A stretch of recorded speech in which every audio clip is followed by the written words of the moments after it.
السلام علیکم ورحمۃ اللہ وبرکاتہ۔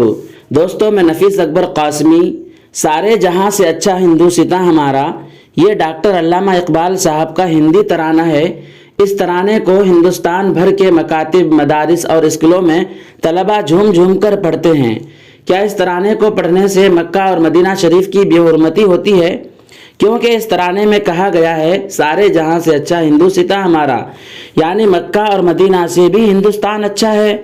اسی سلسلے میں کسی نے اعتراض کیا ہے اور دارالعلوم دیوبند سے فتویٰ پوچھا ہے، اور دارالعلوم دیوبند نے اس کا جواب بھی دیا ہے۔ آئیے پہلے ہم سوال و جواب دیکھتے ہیں، اس کے بعد اس سلسلے میں اور بھی بات کریں گے۔ چنانچہ سائل کا سوال ہے، مفتی صاحب کیا فرماتے ہیں مفتیان دارالعلوم دیوبند علامہ اقبال صاحب کا لکھا ہوا ترانہ ہند کے بارے میں، جس میں علامہ اقبال نے کہا ہے کہ سارے جہاں سے اچھا ہندوستاں ہمارا؟ کیا اس میں کعبہ شریف، مدینہ منورہ اور بیت المقدس کے مرتبے کو کم کر کے ہندوستان کو سب سے زیادہ اچھا بتایا ہے؟ اور جہاں میں تو کعبہ شریف، مدینہ منورہ اور بیت المقدس بھی ہے، تو کیا وہ یہ کہنا چاہتے ہیں کہ ہندوستان مسلمانوں کے تینوں حرم سے زیادہ اچھا ہے؟ کیا یہ کہنا علامہ اقبال صاحب کی گستاخی نہیں ہے؟ آپ سے گزارش ہے کہ اس سوال کا جواب عنایت فرمائیں۔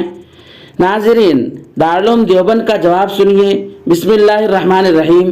اچھا یا برا ہونا اضافی چیز ہے، اس لیے ممکن ہے کہ قائل کی مراد جمی جہاد سے نہیں بلکہ بعض جہاد سے ہندوستان کو تمام جگہوں پر فوقیت دینا ہو۔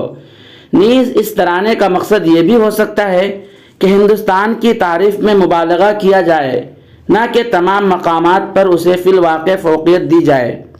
اسی طرح یہ توجیہ بھی کی جا سکتی ہے کہ سارے جہاں میں مکہ مکرمہ اور مدینہ منورہ داخل ہی نہ ہوں بلکہ ماں سوا پر ہندوستان کو فوقیت دینا ہو، کیونکہ مقامات مقدسہ تو مستقل نصوص کی بنیاد پر سب سے زیادہ فائق ہیں۔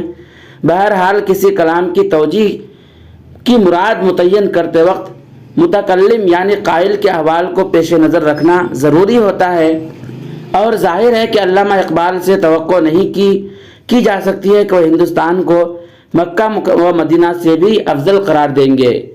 اس لیے اس کلام کی توجیہ ضروری ہے۔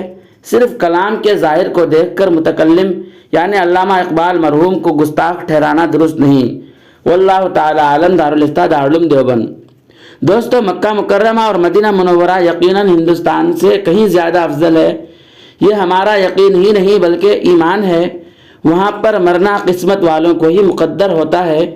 آپ کی کیا رائے ہے؟ کمنٹ باکس میں جا کر ایک پیارا سا کمنٹ ضرور کریں۔ پھر ملتے ہیں کسی نئی ویڈیو کے ساتھ۔ السلام علیکم ورحمۃ اللہ وبرکاتہ۔